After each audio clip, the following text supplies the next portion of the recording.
Bonsoir à toutes et à tous et bienvenue dans ce journal, le sommaire. En Afrique du Sud, l'activiste Kémy Séba arrêté à la demande du Bénin, on en parle dans cette édition. En Ukraine, de nouvelles frappes russes font au moins 14 morts. Les détails dans ce journal. Au Cameroun, le pape Léon XIV appelle les autorités camerounaises à lutter contre la corruption. On en parle dans cette édition. Oui, apprendre chauffeur, c'est sentier. Oui, c'est sentier.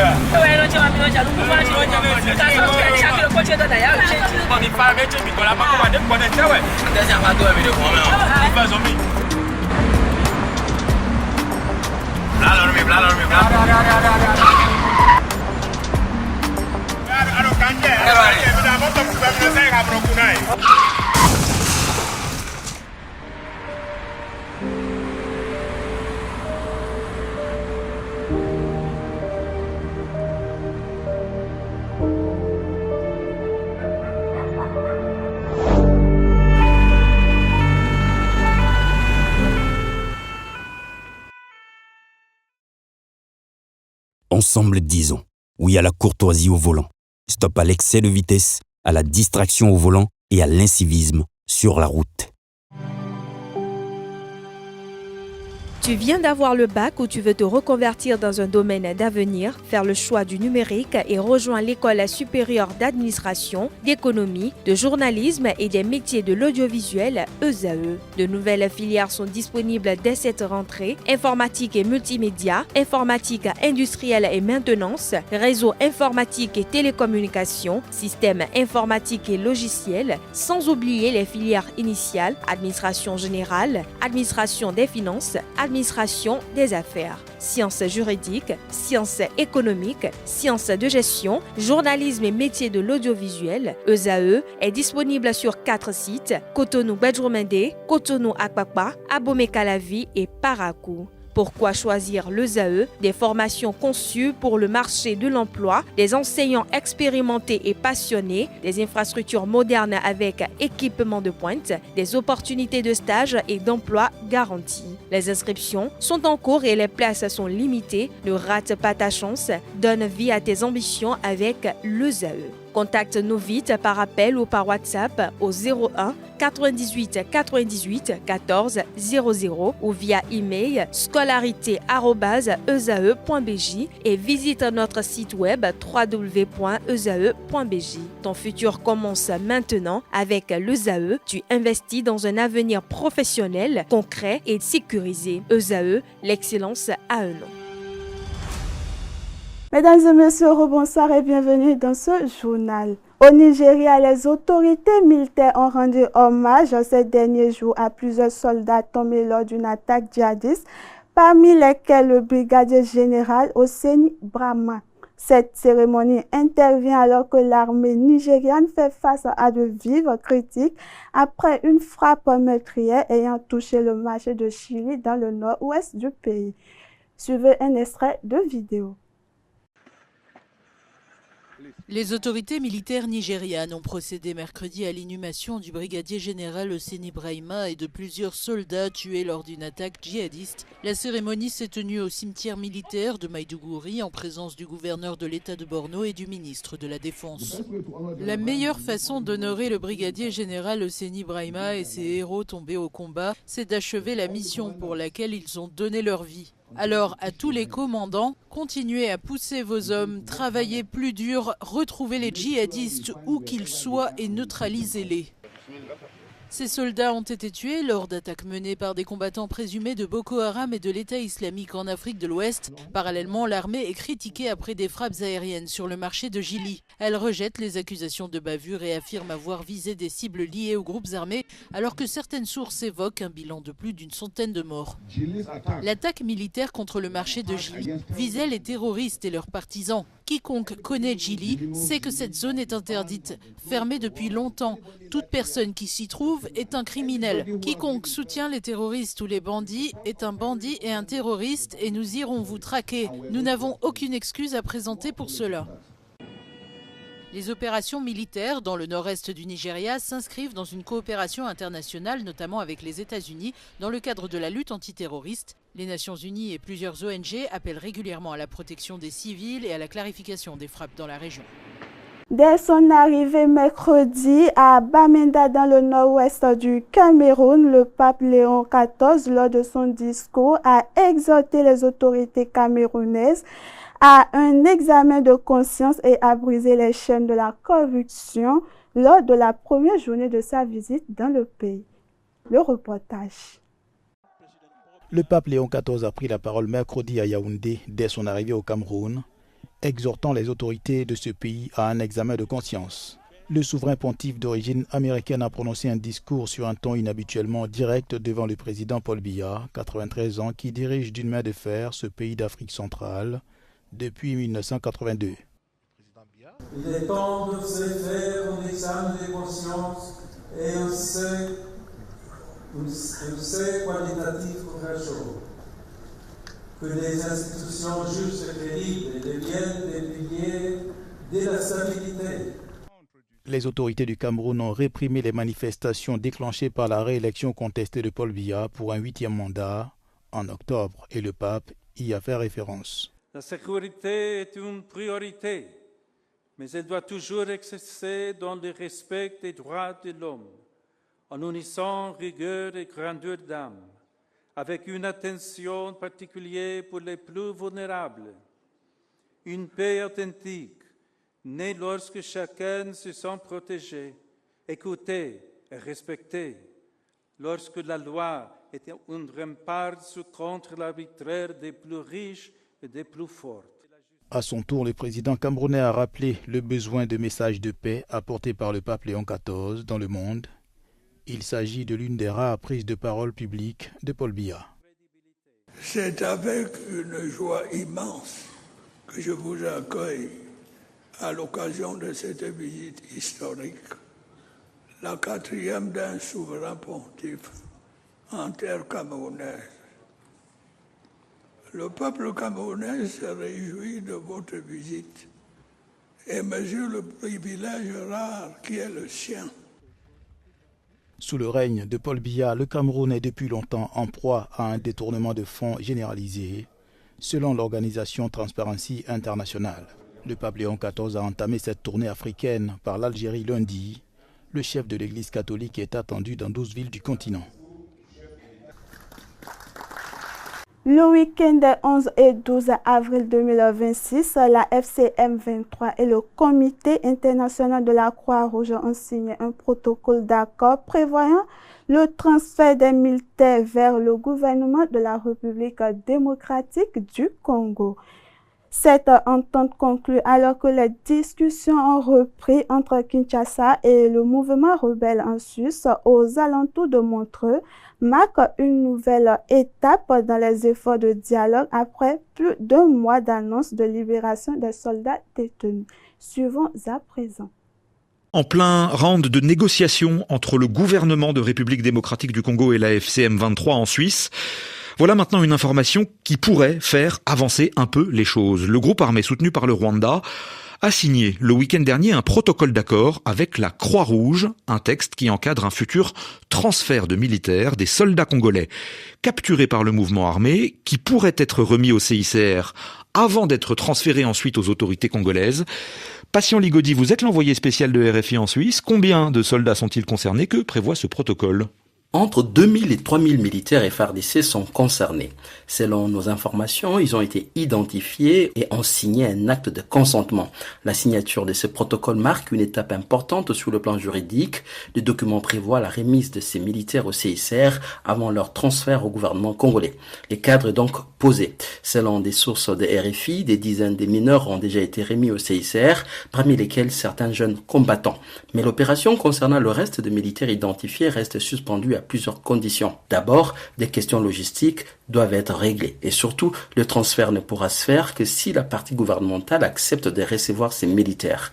Sur ces points, les sources ne sont pas unanimes au sein du gouvernement. Certaines indiquent à RFI que les listes vont être vérifiées. Et la question est également discutée dans les échanges en cours en Suisse entre Kinshasa et la FCM 23. Patient Ligodi, Genève. Ces derniers jours, le Kenya fait face à une hausse historique des prix du diesel et de l'essence naissance, conséquence directe des tensions géopolitiques liées au conflit impliquant l'Iran. Cette situation, provoquée par la guerre au Moyen-Orient, est aggravée par une polémique autour d'une cargaison de carburant controversée, suscitant une vive indignation au sein de la population. Suivons à présent un extrait de vidéo.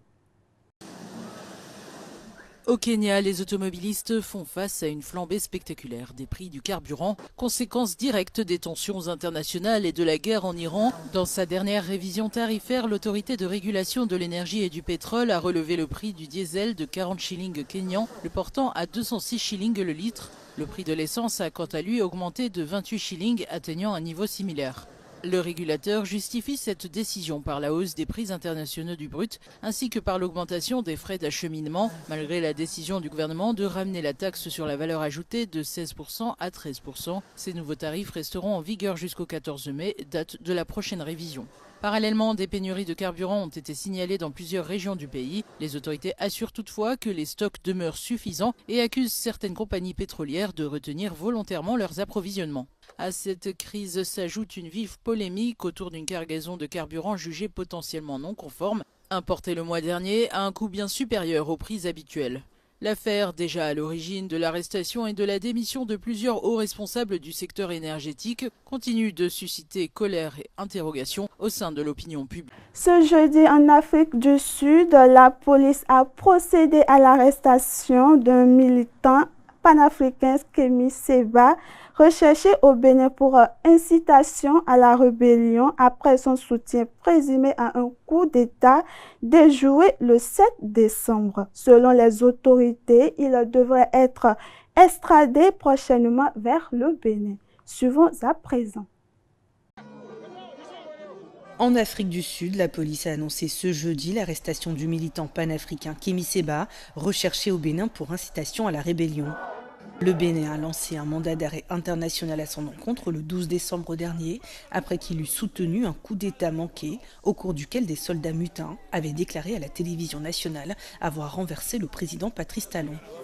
La police sud-africaine a précisé qu'il a été arrêté depuis lundi en présence de son fils âgé de 18 ans dans un centre commercial de Pretoria en compagnie d'un autre homme qui aurait été payé pour les aider à entrer illégalement au Zimbabwe voisin. De là, ils avaient l'intention de se rendre en Europe. Ils ont été placés en détention provisoire. D'origine franco-béninoise, Kémy Séba a été déchu de sa nationalité française en 2024 et soutient ouvertement les juntes militaires arrivées au pouvoir par des coups d'État dans la région du Sahel. Très influent en Afrique francophone, il compte plus d'1 million d'abonnés sur les réseaux sociaux. Ce mardi du 7 avril, en Europe, plus de 350 anciens ministres, ambassadeurs et hauts fonctionnaires de l'Union européenne ont signé une lettre réclamant la suspension de l'accord d'association entre l'Union européenne et Israël. Les signataires dénoncent des violences de droits humains des Palestiniens ainsi qu'une politique qualifiée d'asservissement et d'occupation illégale des territoires palestiniens. Suivons un extrait de reportage. Au Moyen-Orient, le cessez-le-feu en Iran tient. Pour le moment, en revanche, l'autre front de ce conflit au Liban est toujours actif. Des frappes d'Israël ont de nouveau visé le Hezbollah. 200 sites touchés, dit l'armée israélienne, alors que le mouvement chiite pro-iranien a tiré une trentaine de roquettes sur le nord de l'État hébreu, même si les deux pays ont décidé d'entamer des négociations directes pour parvenir à une paix durable. Les discussions préparatoires ont été fructueuses à Washington hier, entre les ambassadeurs israéliens et libanais au département d'État, une première depuis plus de 30 ans.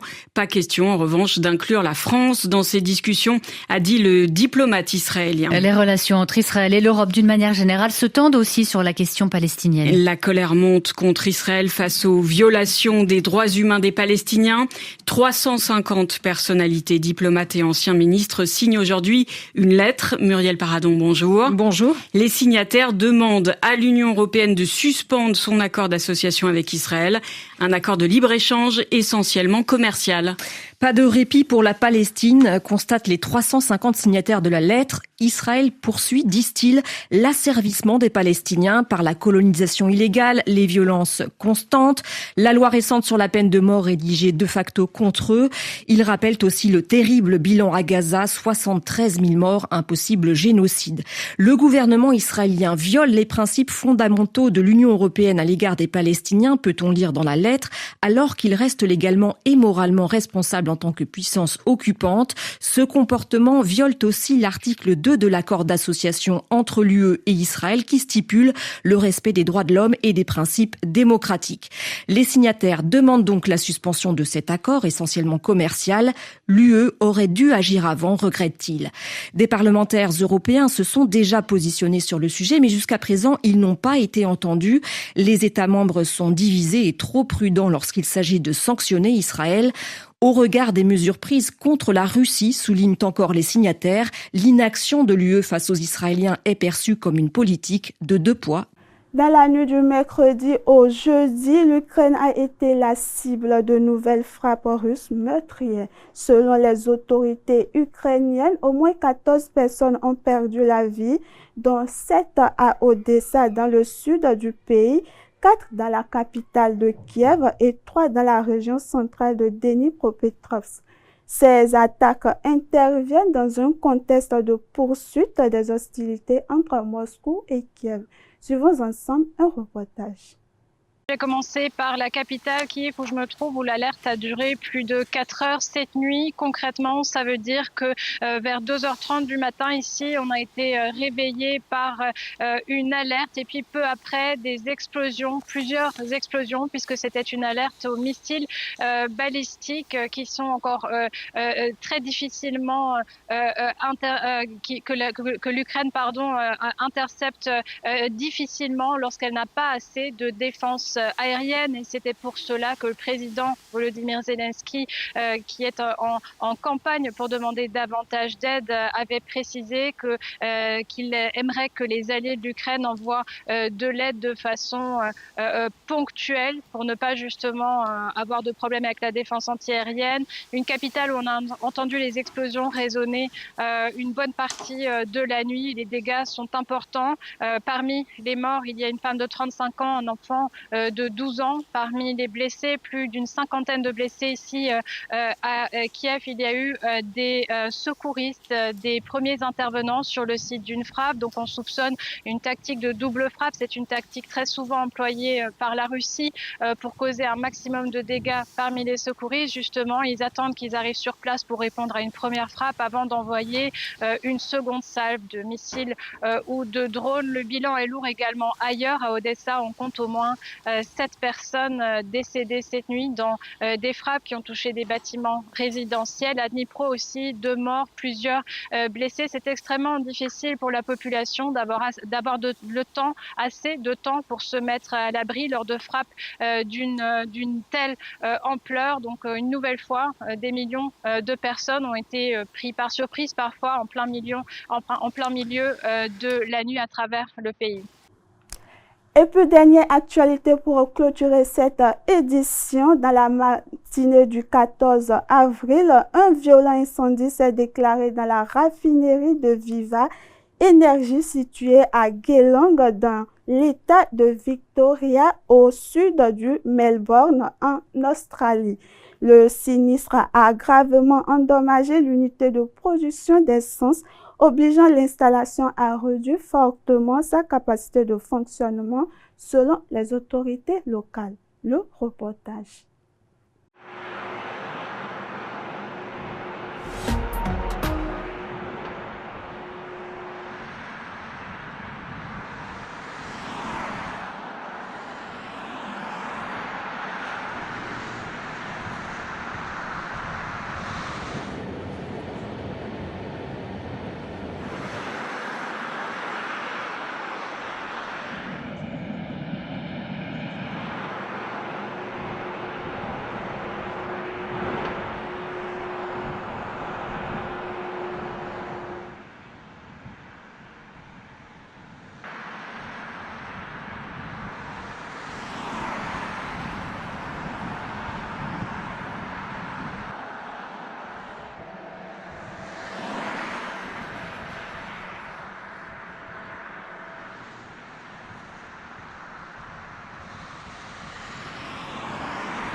Et voilà qui met fin à cette édition. Merci de nous avoir suivis et bonne suite de programme.